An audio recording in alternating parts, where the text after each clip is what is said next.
ఇదే జైల్లోకి నేను పోయా. ఇరుపక్షాన ఒక ఎమ్మెల్యేని అరెస్ట్ చేస్తే ఇరుపక్షాలను చూడడానికి నేను పోయా.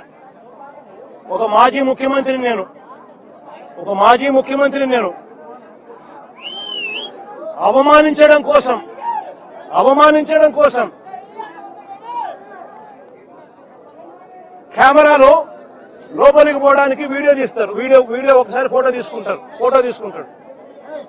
మామూలుగా ఎవరైనా కూడా కూర్చోబెట్టి లోపలికి తీసుకొని పోయి కూర్చోబెట్టి ఎవరికైనా కూడా ఫోటో తీసి పంపిస్తారు. ఫోటో తీసి తర్వాత పంపిస్తారు. కేవలం నన్ను అవమానించాలని.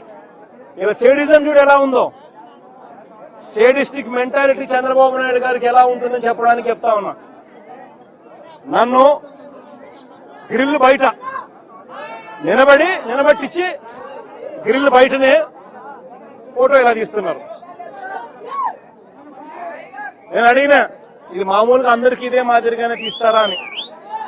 ఎందుకనంటే మా ప్రభుత్వ హయాంలో రిఫార్మ్స్ తీసుకొచ్చినాం. పీపుల్ ఫ్రెండ్లీ పోలీస్ స్టేషన్ ఏర్పాటు చేసినాం. పోలీస్ స్టేషన్కి ఎవడైనా వచ్చినా కంప్లైంట్ ఇవ్వడానికైనా కానీ ఇంకొకటికైనా కూడా కూర్చోబెట్టి కర్టసీ ఎక్స్టెండ్ చేసి చిక్కటి చిరునవ్వుతోనే కంప్లైంట్ తీసుకునే వ్యవస్థను మేము తీసుకొచ్చినాం. పీపుల్ ఫ్రెండ్లీ పోలీస్ స్టేషన్ మేము తీసుకొస్తే ఇక్కడ అవమానించే కార్యక్రమం ఎవరికి మాదిరిగా చేయరంట. నేను అడిగిన సూపరింటెండెంట్ను ఏమన్నా అందరికీ ఇదే మాదిరిగానే చేస్తారా అని. లేదు సార్, అందరినీ మామూలుగా అయితే కూర్చోబెడతాము, మీరు కాబట్టి నిలబెట్టించి మాదిరిగా చేయాలా అని చెప్పి ఆదేశాలు వచ్చినాయి సార్ అంటాడు. ఏమి సేడిజం అంటే ఇది.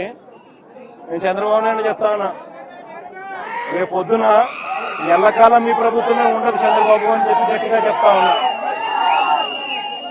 ఏదైతే మీరు ఇస్తున్నారో ఇవే రేపు పొద్దున పనులు అవుతాయి.